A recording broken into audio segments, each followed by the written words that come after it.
Welcome, our fellow lovers of love, and thank you for joining us on yet another excursion through the stream of consciousness, down the river of tranquility, to fill the lake of life with love.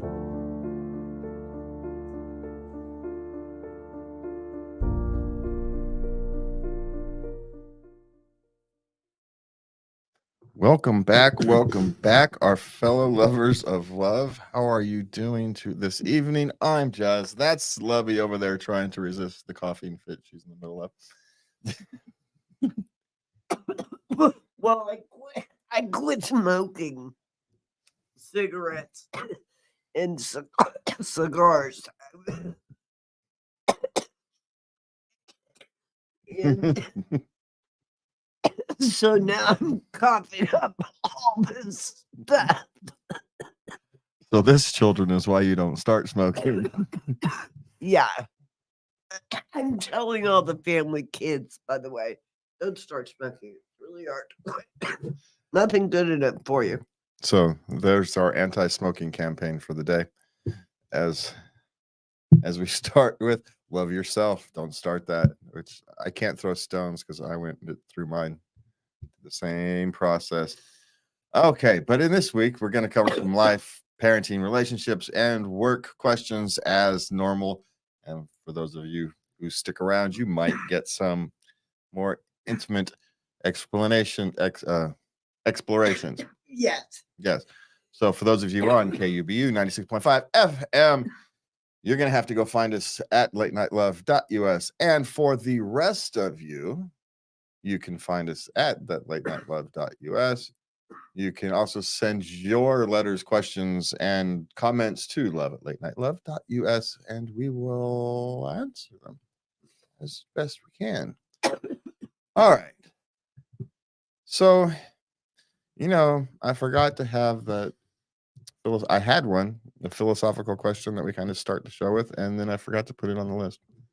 I forgot what it was. What? Oh, I have fabric softener in my sleeve. How fun. I thought it was a Kleenex tucked in your thing like an old lady. No, it's fabric softener. The funny thing is I've been wearing this shirt all day. Fabric softener sheet. Didn't know. That tells you how oblivious I am to things going on. So there it is. How's that we start obliviousness in life and relationships. We'll just kind of wing one. We'll wing a philosophical. Okay. We'll wing a philosophical thing. So I managed to go all day with a fabric softener up my sleeve without having the slightest clue. Fabric softener sheet, a dryer sheet. You couldn't feel it? No. It wasn't irritating? No. It was quite soft, actually.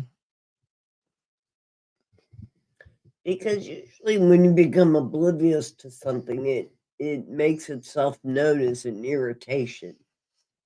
Yes, but it clearly wasn't irritating me because I didn't. And who knows where it started and worked its way down to where you could see it, but that's completely oblivious all day. I've literally been wearing this shirt since 9:30 this morning. You went to work. Yeah.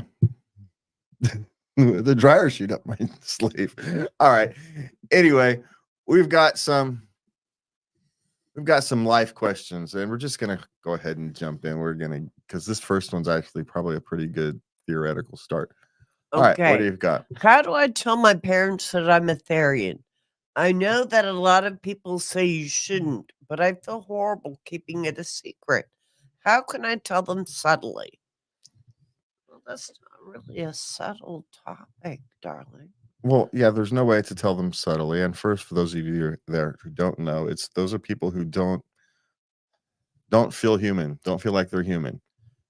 Maybe you could talk to the people who feel like they're animals, or they just feel like they're so different. Maybe they're an alien or something, whatever it is, they don't feel human. And the thing is, you can't tell. There's no way to subtly tell them something like this. It's just not possible. No. But the reality is the reason people tell you not to tell people is they're going to rightfully say, okay, something is wrong. because the reality is you are human and there's nothing you can actually do about that. And you're going to have to find some way eventually to come to terms with that.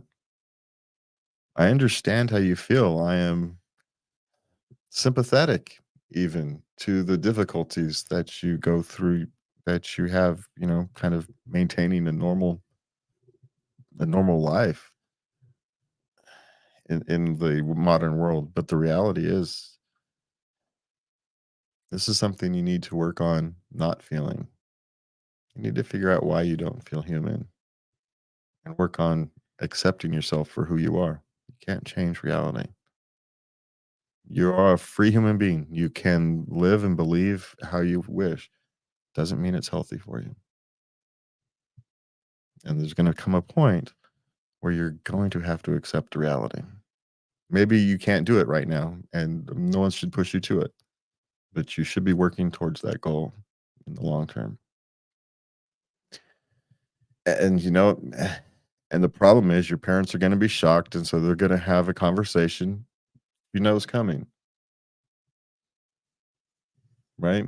They know they're going to try to get you to force reality, and they're probably going to do it in a way that is too forceful for you right now. I don't really disagree with that, but you need to work to a point where you can, because keeping these kinds of secrets from the people who love you doesn't work out long term. They're the ones who can help you when it comes to the time, and you don't want to shock them at that point. So, and my guess is they probably know something is different. They've raised you your whole life. They know. You just don't know what to do about it. So, my suggestion is to pick the one who will have the least bad reaction and start there.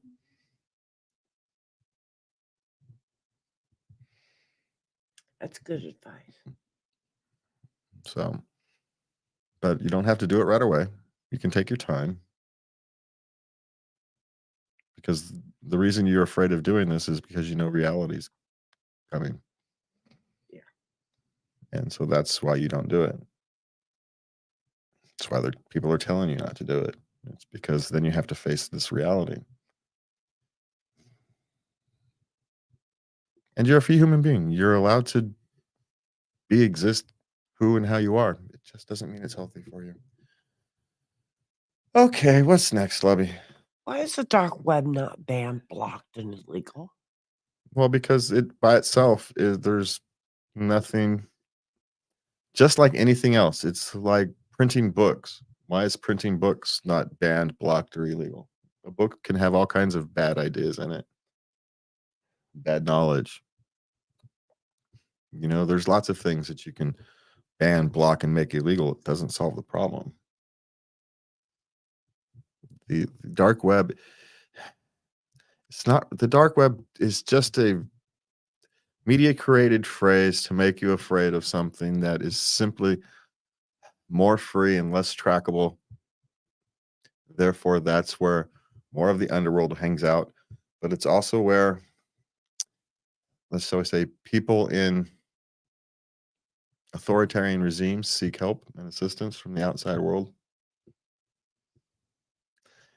It's how NGOs can operate in areas where they're not supposed to operate. And yes, there are things that can go on the dark web that we as society probably wouldn't like. But those things are going to go on anyway, whether there's the dark web or not. And quite frankly, the dark web is more trackable than you think. And it's probably better to let some of these things exist so you can pick off the worst of them, rather than they hide completely underground and you can't trace them.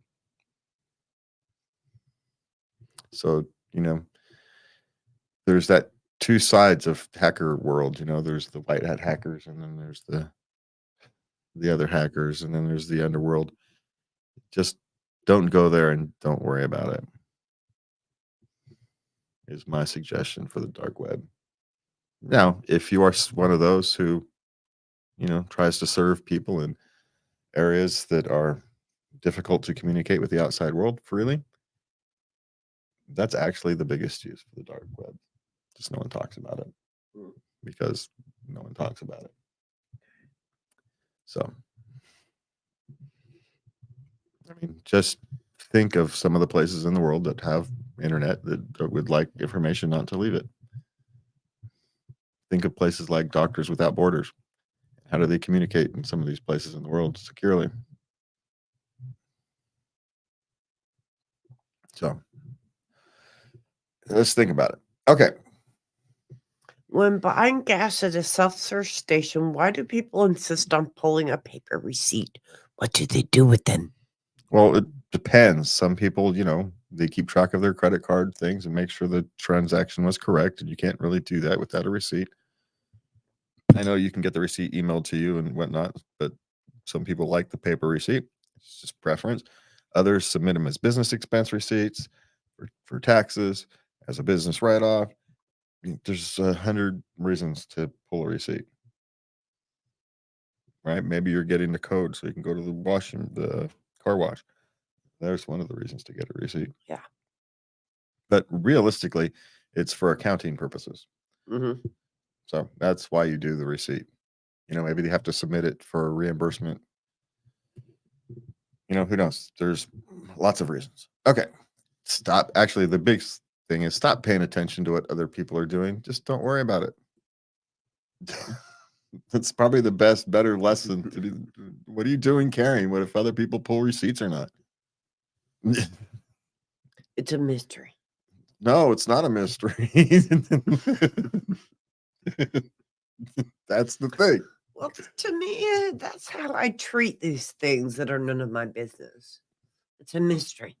Yeah, but it's none of your business, so it's not a mystery. It's none of your business. It is. It's none of my business. Yeah. So, but I'm curious. So it's a mystery. It has to remain in life one of those mysteries of life. Curiosity killed the cat. Just pointing this out. Okay. What's this next one? My daughter was involuntarily committed to rehab. Who is supposed to control her finances and pay her bills? Probably you. And if she won't give you the right to do it voluntarily, you may have to go to a judge and ask for a power of attorney. So these things can get taken care of properly.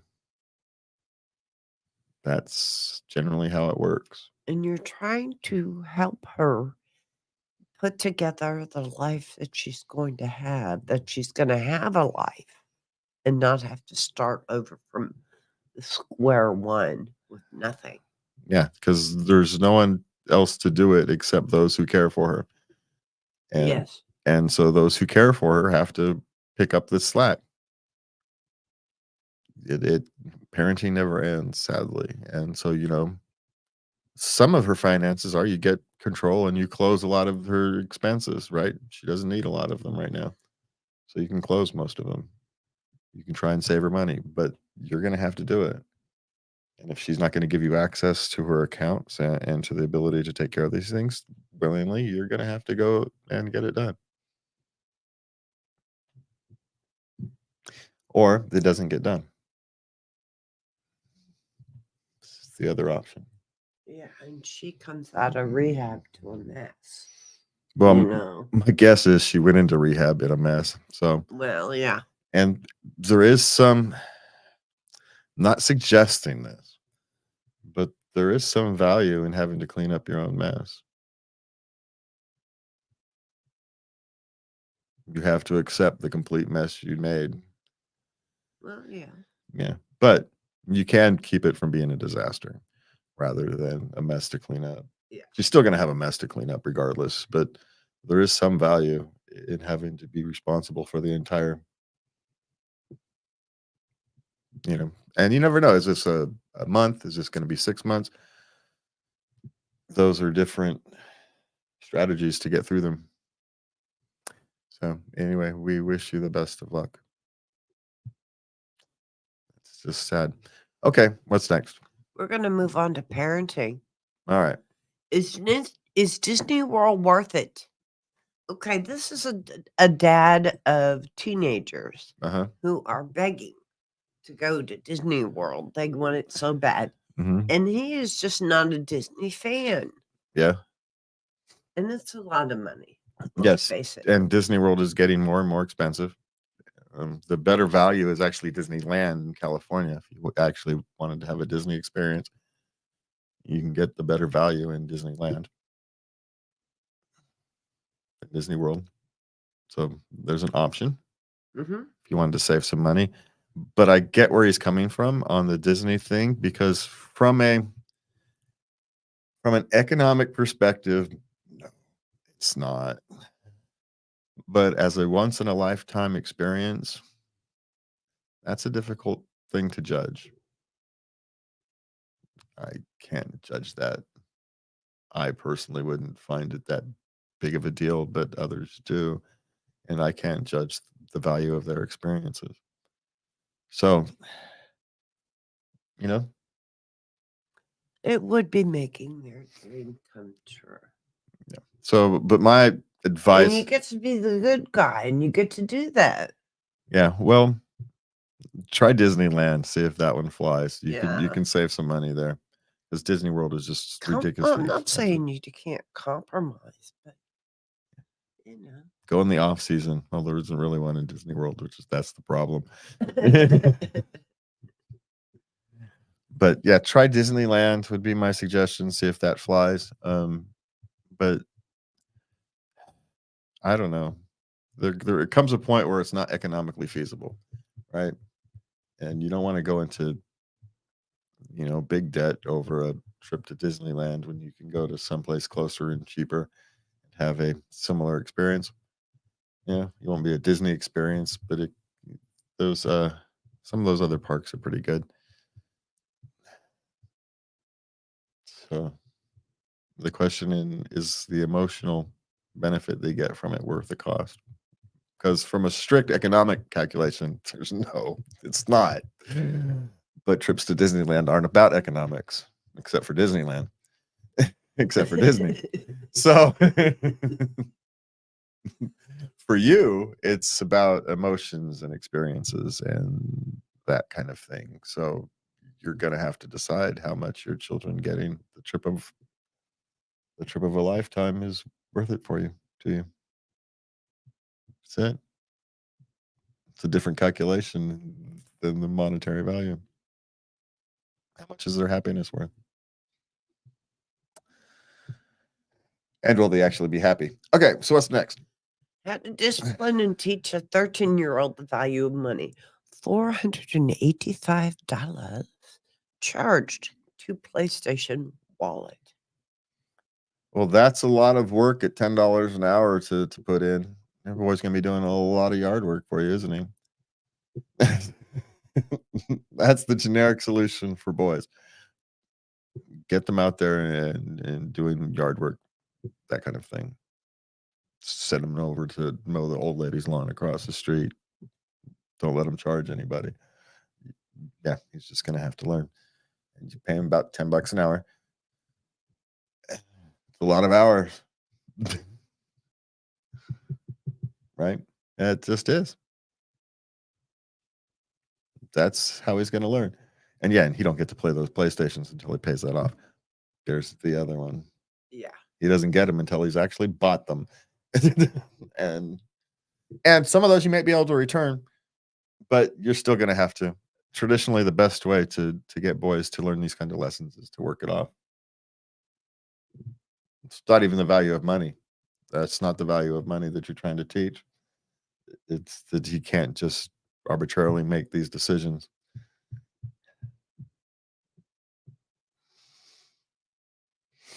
It's not his money. It's not the value of the money. It's the fact that he charged money that wasn't his to use. It's not the value of $1. It's not relevant.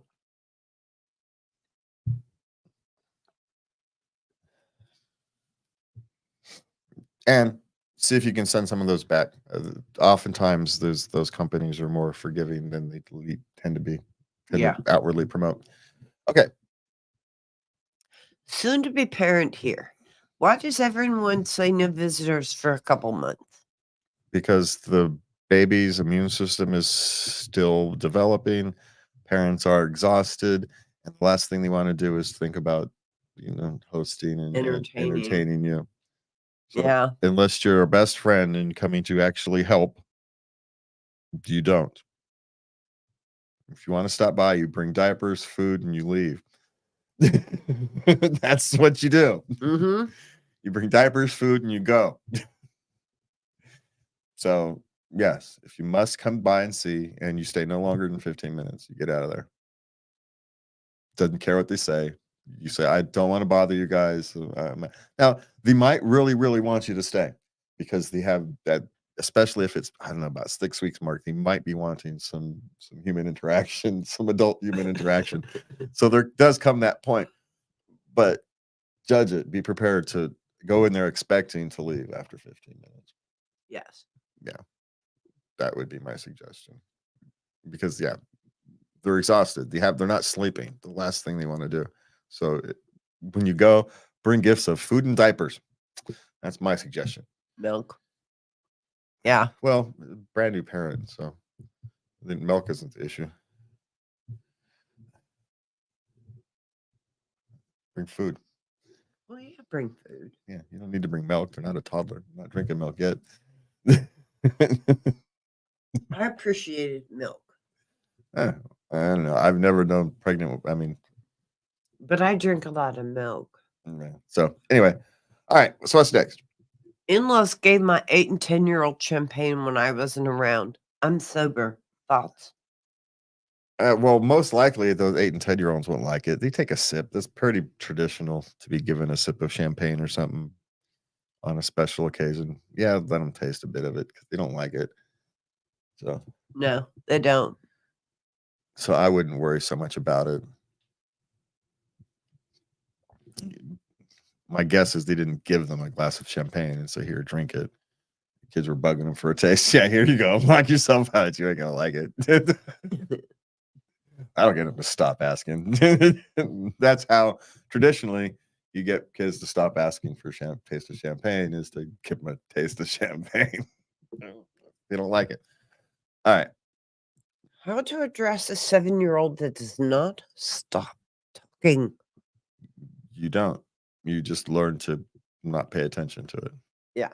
Yeah, because you don't want them to start harnessing their thoughts. You want them to freely express themselves. So you're just going to 7. Sorry. Yeah, you're just going to have to. That's typical. You're just going to have to get used to doing the man thing and not really paying attention. Sure. Okay. Well, don't say okay to a 7-year-old without just make them ask again. Before you say okay, you're not paying attention.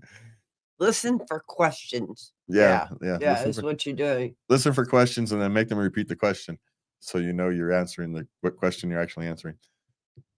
But yeah, for the most of it, it's just their thoughts coming out through their mouth. And in a sense, it's good practice for speech. You don't want them to develop an issue with expressing themselves. Right.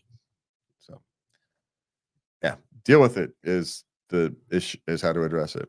Okay, what's next? Tell me straight. Does the cry it out method work? It never worked for my babies. They would get upset to the point to where they'd throw up. Well, at what age? There's different age and circumstances. It's my kids I always let them cry it out for a couple minutes, something that I would feel appropriate for whatever their emotions they were feeling. All right, that's enough. Come on, let's go. You let them express themselves, but there comes a point where they're letting it become bigger in their own head than it really is, and so you put the foot down where that line is. Where that line is different on every occasion. You're not always going to get it right, but you got to teach them to get over things. Otherwise, they learn how to become a victim real easily. It's human nature. Mm. And so you've got to teach them, life is difficult sometimes. It's how it is. Feel your emotion, then pick yourself back up and move on, because that's the way it's going to be. And so eventually they're going to have to learn that, and it really starts younger than you think. I'm not saying it starts at an infant age, but it starts younger than you think. Okay, what's next? What's a go-to meal that you make for your kids way too often? Chick- Well, chicken nuggets, macaroni and cheese. macaroni and cheese, chicken nuggets. Because the reason these are the staples that you go to too often is because A, kids like them. B, they're cheap and easy. Well, B, they're cheap, and C, they're easy. Yeah. So you add those three things together, and that's how they end up becoming the staple go-to. And then, of course, spaghetti. Yeah, but that's just making something for your family way too often. Yeah. We all get tired of eating too much spaghetti. Let's see, what's the other thing? Cereal for breakfast. You end up making way too much cereal for breakfast, again, simply because it's relatively cheap, fast, simple, easy. Easy. And, in the mornings, the last thing you want to do is anything complicated. Everybody's in a rush these days because school starts too dang early. And so, that's what kind of the cause of that is, or a fundamental cause of it. But see, what else? We got this far too easy. Back now, you're talking to someone who was raised on TV dinners. So, Well, yeah. Well, my mom, she would make big pots of vegetable soups. And sometimes she'd put macaroni in it for something special. My mother didn't cook very much. And we would eat off of that for like a week. And you were eating it until it was gone. yes. See, my mother was working and going to school, so we got mostly TV dinners, is what I remember. So, having someone cook a meal was a treat. We had things like Shanna goulash, which is simply tuna casserole, but we wouldn't eat tuna casserole. So, so we got things like Shanna goulash, and oh God, what was the other one? And what we did was just tuna casserole, and I just put it on toast. So anyway, now my kids, what we made a lot for my kids when they got a little older was we make homemade hamburger helper. You get a lot of whatchamacallit, ground beef. You buy a couple boxes. Well, with all my kids, it was 3 boxes of macaroni and cheese. And some potatoes. You chop up the potatoes to, small size chunks. You fry those things with some special sauces and seasonings. Same thing with the meat. Being careful not to over season it with the with the seasoning, because then it'd be way too salty. And then you kind of mix it all together, and you have homemade hamburger helper in a big, huge pot of it, and it would last 2 days because of all the boys. It's a good heart attack meal right there. You give that, and the first night you get some bread with it, and there you go. And we made that a lot. The other thing was lemon chicken, but once I got the lemon butter chicken, but once I had the concussion, I forgot how to cook it, or I can't taste it right, so can't make it right. So anyway, one of the two. All right, so it's what it is. All right, what's next? Well, we're going to move on to relationships. All right. Found out wife cheated on me while we were dating. How to move on? Well, you're married now. Well, A, yeah, you're going to have to move on. You're just going to have to find a way to move on. And B, what stage of dating was it? Were you guys actually, a couple yet, or were you still not yet at that point? It really kind of depends. It may be emotionally hurtful, but, if you weren't officially a couple yet, then, realistically, she was free to do that. But so, may feel like cheating, but really was it? Is a question. But 2, yeah, the question is, if you still fundamentally trust her, then you're just going to have to move on. And there's no other way to do it than to accept the fact that you're going to have to, and over time you will. Sadly. And my fellow men out there, you know what I'm talking about. Men know how to do this. Most of us know how to do it. You just decide that you're going to move on from it, and you just move on from it. Doesn't mean it does it overnight, but over the course of a few months, you just move on from it. It'll irritate you every now and again, but you've moved on from it. It won't work. It won't stick around. Unless, of course, something happens, major happens, and then you're going to feel like an idiot. But you're going to feel like an idiot anyway, so it's worth the risk, I suppose. My guess is, in her mind, she wasn't probably. Yeah.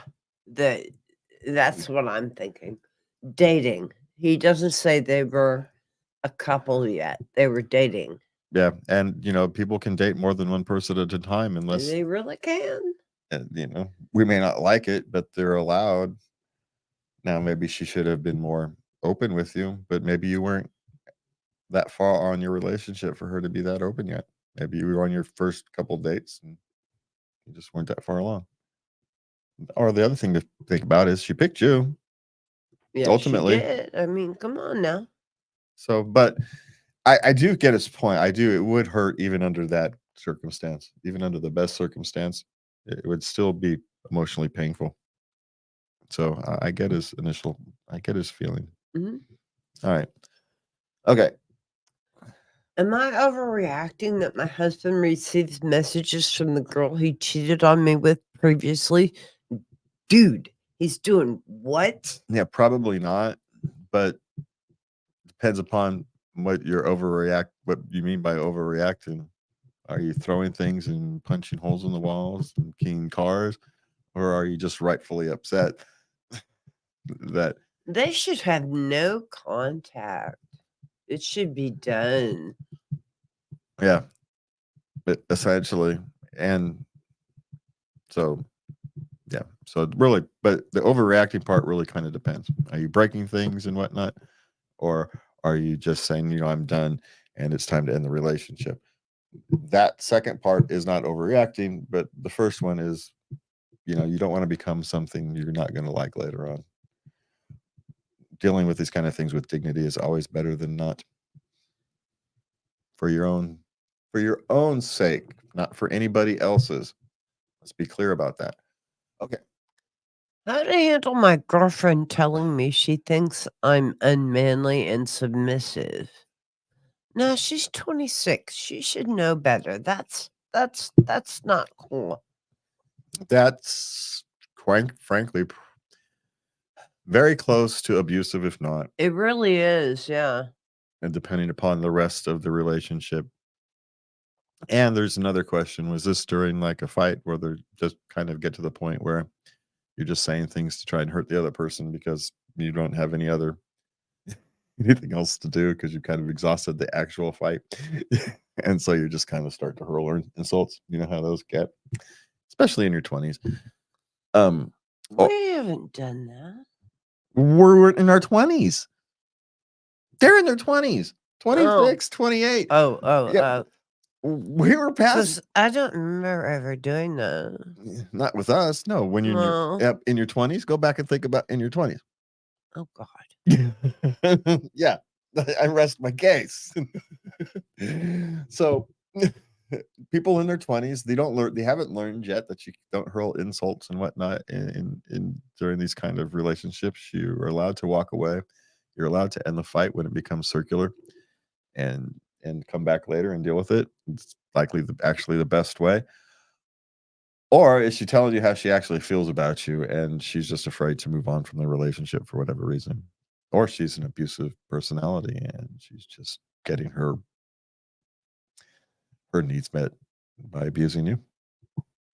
Those are the options, and you're going to have to decide which one is true and deal with it that way. Mm-hmm. Yeah. My hope is it's just you're young and it happens during an argument and you just haven't learned yet to not hurl insults back and forth because it ruins relationships, and even worse, it degrades you as a human being when you do that. Because at 26, she should have a little more. She should have let go of that Disney idea of, that Prince Charming or whatever. Well, the question is, if she doesn't like that, why is she with him? Mm-hmm. It's not like he changed. So what's different? So that's kind of, I don't know. She's either if you wanted to tell me to flip a coin, she's either abusive or immature. And at some point, the difference is irrelevant, right? She's the only way she might mature is by, being forced to move on. And if it's the other thing, you don't want to be with her anyway. So, but I try to be positive on these things and hope that this is a learning experience and you all can actually mature and she can learn to drop this kind of thing. Wouldn't that be lovely? Yeah, not the most likely thing to happen. Okay, what's next? Isn't it weird that I don't? Is it weird that I don't want to visit my girlfriend's mom's house anymore for celebrations, gatherings? Because they always end up having to hand wash dishes for 15 people. So who does? Do everybody kind of chip in, or is it? No, the girlfriend and it gets stuck on duty every time. Then just wash the dishes. I would be reasonable to not want to go to all of them, but on the big ones, just go and wash the dishes. Just sometimes you got to start at the bottom of the totem pole, my friend. You work your way up. Someone else will come along whose turn it will be to wash the dishes, and then you'll get to go do something else. That's how these things work. Mm-hmm. So you pay your penance, and you move on. It's a family tradition. Suck it up, Buttercup. When you marry in, or when now it's a girlfriend, not a marriage, but same kind of thing. You get all of them, not just part of them. That comes with their families. Now, is it reasonable to not want to go? Sure. Is it reasonable to want to skip out on some of them? Sure. You have your own family on some of these occasions to go see. Yes, you do. Okay. And you need to be closer. You're all over the place tonight on your mic. Just to let you know. Okay. All right. And so, yeah.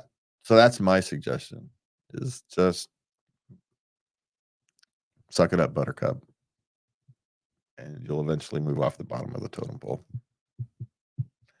Someone else will come in with a new boyfriend, and then you get to go do something else. So, what will happen? All right, what's next? I'm going to skip this next one. That should be at the end of the show. I'm going to move on to the next one. Okay. I have face blindness. My boyfriend likes to test me. How do I make it clear this is not okay? Okay, she doesn't recognize people's faces. Uh-huh. But so she can tell by asking. She asks questions. There's certain specific things she remembers about people, and hearing their voice. Yeah, she's probably often recognize people mostly by their voice would be my assumption. Yeah. But her boyfriend tests her. Okay, now let's be clear. She's 25, he's 24, and he's doing this because he's young and immature. And you should likely move on because you shouldn't really have to deal with that. No. And he will have to learn a tough lesson. But so I like to be generally more upbeat on answering these type of questions.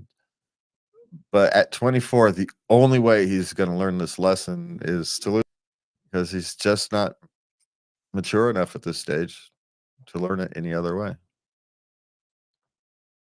Otherwise, he would have done it already.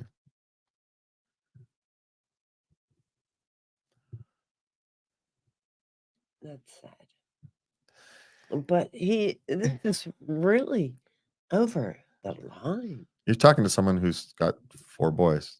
Yeah. Some lessons are hard learned.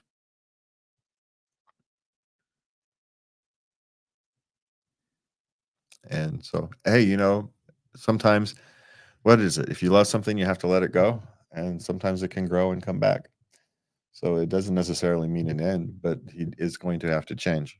And it's not your duty to force it on him, but it's also not your duty to be in a relationship that he can't understand that it's not okay.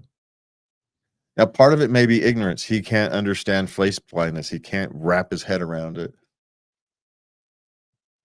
Right? And you hit ignorance with immaturity and and you get ugliness.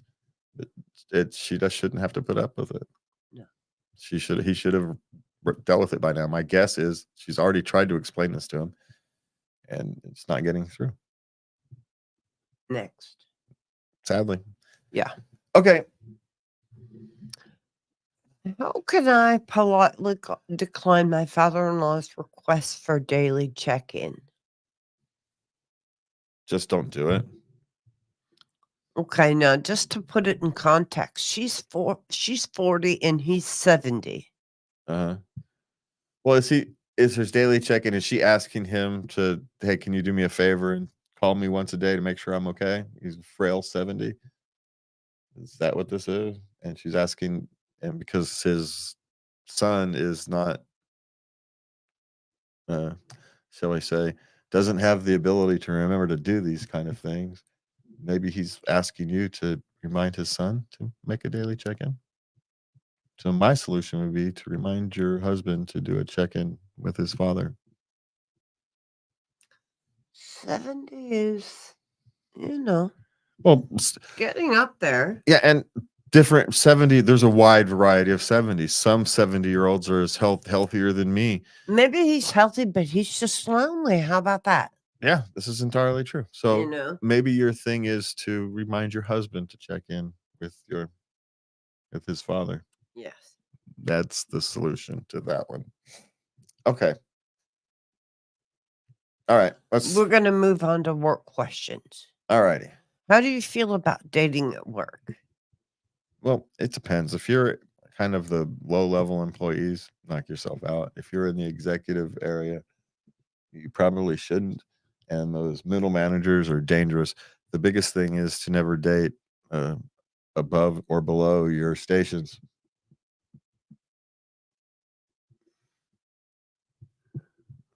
It's just bad juju. Just is.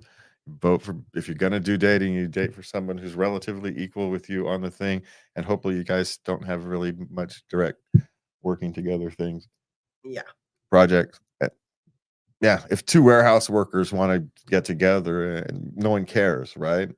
If two HR people want to get together, no one really cares. But if an executive and a warehouse worker get together, there's all kinds of problems with that. And executives, no, you don't date executives. You just don't. You don't do it. If you really must, one of you finds a different job. If you really must. Now, there are exceptions to that that have worked, but man, that's the exception, not the rule. And most of us aren't lucky enough to expect the exceptions. At Goodwill, the CEO married this is before I got there. He married the head cook in the cafeteria. That's not a good idea. Well, they both retired. Well, there you go. So, and again, when you're old and you're in retirement, it's a different thing than you're in your 30s and climbing your career. 30s, 40s, 50s, and career climbing. So, all right, what's next? Is wet hair unprofessional? Yes, it is. Yeah. Sorry. But it also kind of depends on the environment. Hey, everybody sometimes you running late from the gym or something, and your choice is to go in there stinking or get in there with wet hair. What are you going to do? Well, yeah, you're going with a long damp hair. Yes. Yeah. So that's all I'm saying. So is wet hair unprofessional? Yes, but sometimes the alternative is more unprofessional. So, you pick your poisons at times. You just do. Okay. People at work whispering insults or say them under their breath. Why is that? Well, because it would be impolite to say them louder, but yet they want to express themselves anyway. Clearly, there's some things you don't say loud enough for other people to really hear. Well, it's not actually. Oh, that one's not all that complicated, right? If you think your boss is not intelligent, you you're not going to say use colorful language to say that out loud, are you? Well, no. No, but you still want to express it.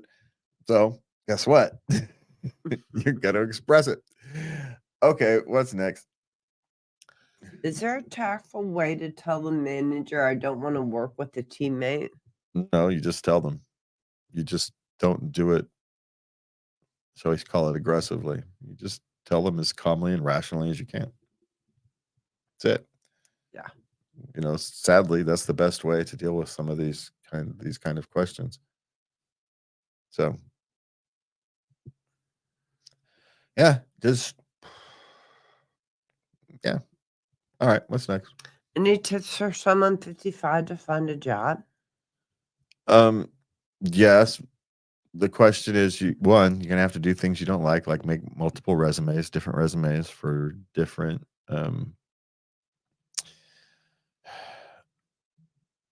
applications, because what you're gonna do is you're gonna find as you go through, and the old resumes we used to make were kind of traditional, where you put your jobs, your job titles, and whatnot. No one cares about those anymore. Nowadays, what people want is your skills-based resume, which for you is actually positive, because over your 55 years, 40 years of working or whatever it is, you have developed a lot of skills. So you create different resumes that highlight different skill sets, and you use those. Like I had a community organizer resume. I have a resume as a content producer. I have a resume for, for politics, for political consulting. These are all different resumes. It's the same me, Mm-hmm. but depending upon the job I need, or depending upon the job I'm looking for, I'm going for, I pick and choose which resume I send. I actually do, one of the things job seekers tell you is to you should send out a customized resume for each company. I actually don't do that. Mm, I'm not saying suggesting anybody should use my method, but I view these things that they're applying for me as much as I'm applying for them. When I go to an interview, they're asking me to lend them my talents, as much as I am asking them to give me a job. It's a very empowering perspective. And at 55, you have this long skill set and experience to be able to do that. Lean on your skill sets and experience. You are now in a leadership position, right? You now have leadership skills. Lean on those. You're now in the decision maker part of your job, of your career. Apply for those. Apply for the right jobs. If you're applying for a low level job, the reason people won't hire you is because they think you're going to go somewhere else as soon as you can find it, and they're correct. You will. So apply for the jobs that you'll actually stick out, and you'll have a better chance of getting those. Hey, now sometimes you just need money, and working at Walmart is an income, and that's fine. But Walmart understands that doesn't mind that you leave when you find a better job. It's written into their business plan. So if you need an income, just as you're looking for a better job, you go to things that don't mind turnover, Walmart, fitness centers, those kind of things. And if you just need to have some money coming in while you're looking for your next job, you find something that they don't mind turnover, and It's easier for older people to get a job, but older people, it's harder to find a job because you're looking for decision makers, and it's a different type of job than you're probably used to. Mhm. Good luck, my friend. Okay. Why are coworkers not your friends? Well, on occasion, coworkers will end up evolving to being a friend, but as a general rule of thumb, your coworkers are people who you just happen to spend a lot of time with, and therefore you get to know different parts of their lives. But outside of the work, you probably wouldn't have any desire to have contact with them. And just because you work well with somebody doesn't mean you want to spend time with them after that. The reality is you mostly don't, because you spend 8 hours a day with these people. Why do you want to go spend more time with them after work? But also, they all have their own. Many people have their own agendas, their own desires, their own climbing the corporate ladder, so to speak, or whatnot. And they'll step on you you know, those people will step on you the first chance they get. Yeah, some people can become your friends, but it's not a given, and they are few and far between. Your work friends are your work friends, and it's just the way it is. Yeah. All right. What's next? Ever start a new job where the job title or duties were completely different than advertised? Yes, but God, that's hard to remember when. Like, they didn't tell me when I went and was selling vacuum cleaners. It wasn't a vacuum cleaner sales job. It sounded like it was an office job, the way he had done No that. way, really? And yeah, that's actually the biggest one is that jobs that are often sales jobs, they don't advertise them as sales. They advertise them as something else, and they end up being sales Mm-hmm. because they're kind of scammy or whatnot. And that's actually the biggest one, the biggest that I know, kind of scammy thing Mm-hmm. is where the job title isn't what it really is. So, what about you? How many have you gone through? Well, no. What usually happens is I start out under with the duties, but then over time it things kept getting added and weird shit, it like inspecting under trailers, you know, the big 40-foot trailers. Uh, I was supposed to look at brake lines. I have no idea to this day what a brake line looks like. Yay, safety. I told them I didn't know. They just said, just try. Well, shouldn't someone have shown you? I mean, it's not one of those things that can't be Well, trained. yeah, they tried to show me, but it didn't make any sense. Okay, wait a minute. Because there's all kinds of tubes and lines and things. Wait, weren't going you on. trained? Weren't you trained to arm helicopters? That's bullets. Yeah.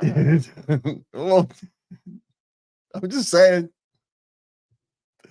If you're trained to arm helicopters, I'm pretty sure you can be trained to see if a brake line is leaking or not. I wasn't trainable. Sorry. No, I'm not interested. That's the bottom line.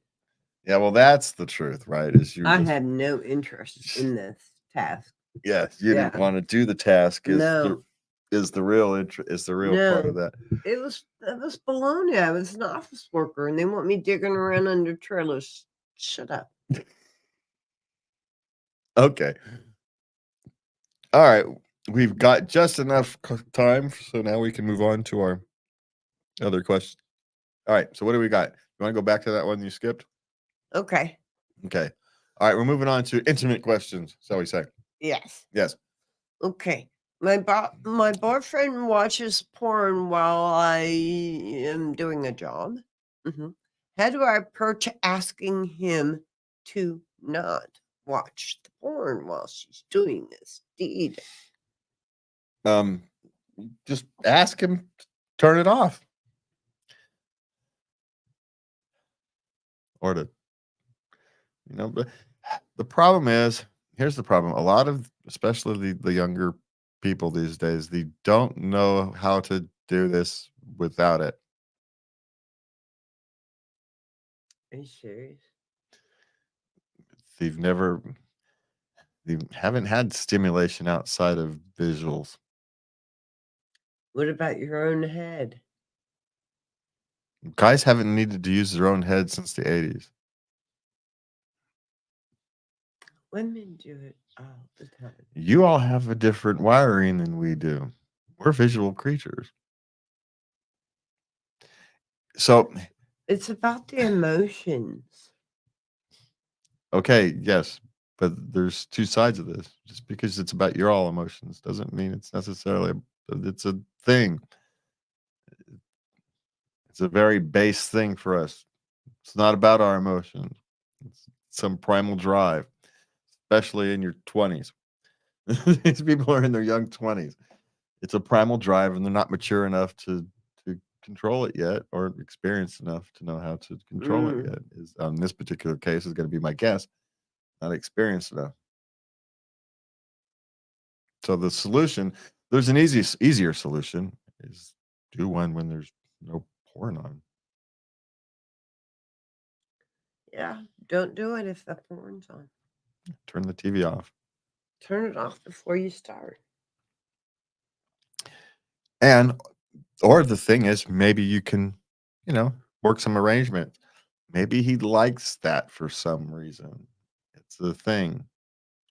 Oh, it's a thing with a lot of guys. Well, it could be a thing, but then if it's a thing, then you have to make a choice. Okay, but you don't always get your thing. Sometimes I get my thing. Mm-hmm. And so that's how relationships are compromised, and you both accept parts of each other's things. Or you don't, and you move on to a different person and you accept their things, or you don't.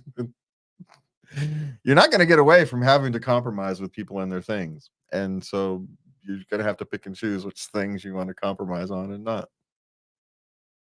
Nobody else gets to make these decisions. You do.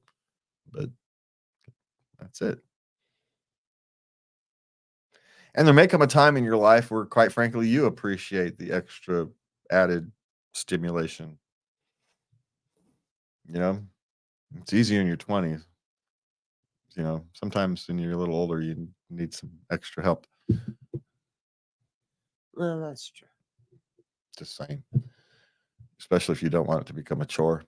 So, but anyway, she's not being unreasonable. Don't get me wrong. I want to be clear. I'm just pointing out that she's dealing with genetics and human history 24. and evolution and hormones and immaturity. And yeah, you're right at that point where you're going to start maturing. So this is an opportunity for maturing. How's that? Okay, so let's get down here. All right, what's next? What is jackhammering? I haven't got the slightest idea. I think it's like, the guy on top, and he just makes like a bunny, Did we look it up? No. Maybe. But when they were talking about it. All right.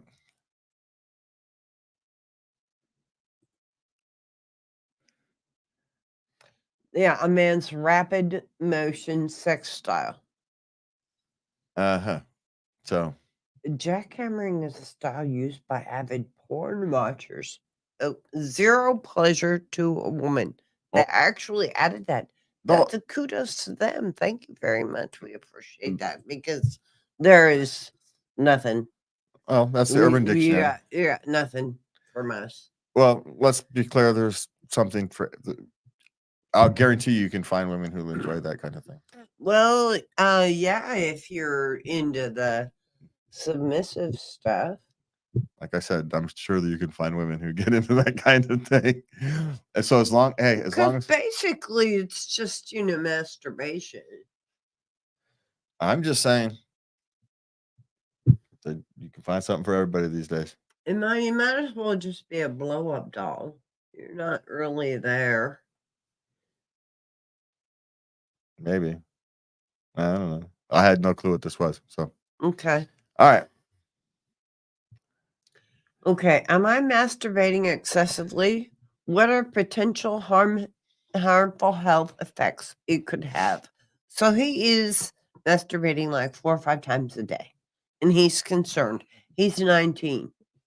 Well, at 19, no, there's no like harmful side effects. Like you're not going to hurt your liver or anything like that. You're not going to get yourself testicular cancer because you play with yourself too much. That's not how that works. Psychologically, you could be setting yourself up for a difficulty later on down the line about not being able to be pleasured by anything else because you've trained yourself to only be pleasured by that. So that's a potential possibility. Mm. But that's not necessarily a harmful health effect, I suppose. It kind of is, but it's also kind of not. Well, then there's the hair that grows on your hands. Hair does not grow on your hands. Stop it. We don't need to be starting those rumors again. I went through those bad enough in the 60s. So the question is it negatively impacting your life? Is it causing you to not do things that you would otherwise do? Sucking up too much time? Are you not going out with friends? Are you not playing a video game you'd rather play? Whatever it is it negatively impacting your life? And that's always the question to ask. And my guess is if you're asking the question, it probably is. You'll probably have to kind of make a deal with yourself to start eliminating it. Now, there is another option here, is that if you're dealing with some high anxiety, it is a natural way to deal with anxiety. And so you may want to explore what your emotional state is before you go down a different road, because you may be essentially covering for some anxiety. And so before you take off your security blanket, you may want to make sure that you're not covering something up. So how's that? Okay, what's next? Okay. Here's another one. Uh-huh. I want to be dominated, but I don't. Okay. She likes the outfit. Uh-huh. She likes the masks, especially. Uh-huh. And she likes to be told what to do. Uh-huh. But she doesn't like being hit, no spankings, no paddles or anything like Yeah. that. And she doesn't like being talked down to. Okay. Well, then you just find somebody who's in your. That's not uncommon for you to only like to kind of be partially. Right now, you don't want the whole thing. There's various levels people get off at their different off ramps. It's not unusual. No, right? no, not unusual at all. So it's you want the feeling of being dominated without actually wanting to have the potential pain and what's the words I'm looking for? Well, you're not. She doesn't like the verbal put downs. Yeah. So there's no abuse, emotional abuse there. Uh-huh. No, she doesn't want to have. Essentially, what she wants to do is light role play, and she just doesn't know it. Oh, She just wants to do it. She wants to be dressed up and have some light role play, and then fall into regular, and then be done with it. Yeah. Yeah. Yeah. So she really wants his role play. Oh. She likes the mask. She likes dressing up. She likes kind of pretending, he, ha, ha, ha, and get down to business and just kind of have normal business. There's nothing wrong with that. No. It's very common, I'm sure. Yeah. So you want it's, and maybe not. You, as you go down the roads, your desires can evolve, but no. So, but my guess would be to rephrase your internal thoughts. What you want is light role play. right? You want to be the Yeah. maid, Yeah. or something. Yeah. Oh, Mr. Milkman, whatever it is. Okay, what's next? I guess these days. Oh, Mr. Uber driver. So, That's a good one. okay, what's next? Hypersexuality in women, I feel out of control. Okay, she's 19. She's been to counseling. She's tried medication. She's just hyper at 19. Well, it's hard to know because I don't want to downplay it because clearly she's disturbed by it. And if she's disturbed by it, then it's affecting her life. yeah, and then that becomes the problem. Hopefully you grow out of it once your hormones calm down. My suspicion is this is a hormone issue, and which is why they put you on medication to try to moderate her hormones. So the only suggestion I have is keep working with your doctor. That's it. And you're going to therapy. You're doing all the right things. So just keep at it. Sometimes these things you just have to keep chipping away before you break through. Yeah. We sympathize with you. Because if it gets to the point where it's driving you insane, it's got to be not a fun time. Especially at 19, because you can set yourself up now for a lifetime of misunderstanding sexual relationships out of something like this.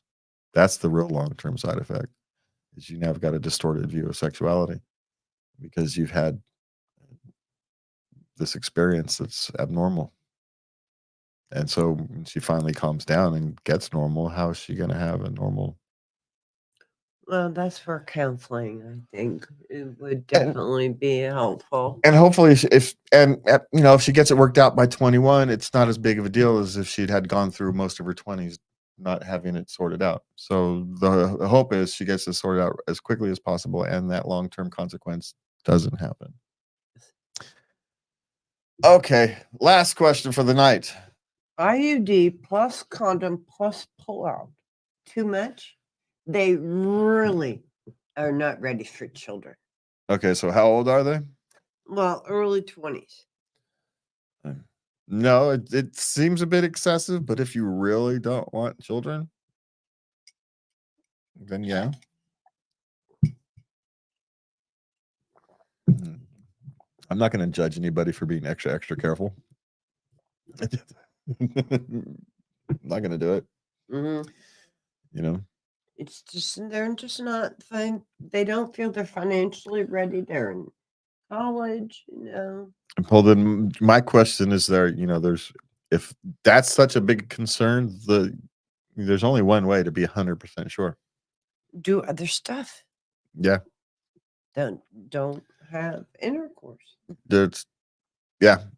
I mean, but if you really, that's about as, the only other thing you could do, I suppose, is to go on the pill too. And I'm not sure that's such a good idea with an IUD. So yeah. So you've done everything you can do at this point. It's percentage wise, it's about as low as percentage as you can get.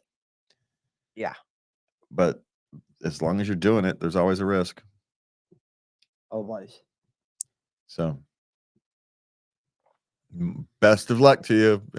Congratulate you on thinking this through and having an actual genuine conversation and making honest, genuine decisions about moving forward. That's great. Seriously. It's a lot of work right there. That's a lot of work they've put into, a lot of thought, a lot of discussions. Yeah. So you guys, those are two, whatever happens to the relationship, they're young enough that relationship may or may not last, but they're putting in a good base foundation for the rest of their lives. Those two are going to be, successful in what they want to do. Yes. Yeah. So congratulations on being mature. As we've gone through this night and we've kind of seen a lot of immaturity on this list, we end this with a bit of maturity. So, with that, we want to thank you for joining us. We want to remind you can find us at latenightLove.us. You can send your questions, comments, suggestions, and all that to love@latenightLove.us. And from me and Lubby, we want to thank you for joining with us. Have a good week. Good night. And please remember to love everybody. Good night.